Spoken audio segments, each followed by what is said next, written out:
চালাবেন, বিমানে উঠবেন। এটা আমরা তারা জানি যে শুধু বিমানে উঠলেই দোয়া করে না, এটা আপনি গাড়িতে চড়েন, আপনি উঠে চড়েন, আপনি রিস্কাতে চড়েন, যখনই চড়বেন তখনই কোরআনুল কারীমের এই আয়াতটুকুন পড়বেন, সুবহানাল্লাযী সাখখারা লানা হাযা। শুধু পবিত্র মহান গরিয়ান ওই আল্লাহর শুকরিয়া আদায় করছি যিনি আমার বাহনটাকে আমার জন্য তাবে করে দিয়েছে। সুবহানাল্লাহ। যদি না হয় তাহলে এত বড় বিশাল হাতির উপরে চড়ে একজন ছোট মানুষ এই হাতি চালাতে পারতেন না।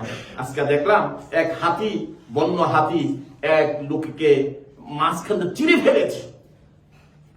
যখন এইগুলো রাগ করে তখন আপনার কয়েক গ্রাম ধ্বংস করে ফেলে।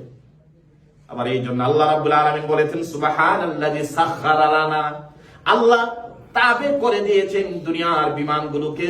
শুধু বিমানে আসে না, আল্লাহ যদি সহজ না করে দিতেন, আমরা যে আমেরিকাতে গিয়েছি, এখান থেকে বিমান ছাড়ে বার্লিন থেকে 8.5 ঘন্টা পর্যন্ত নিউ ইয়র্ক, প্রায় 7 ঘন্টা 50 মিনিট পর্যন্ত আটলান্টিক মহাসাগরের উপরে, যে সাগরের কোনো সীমানা নাই।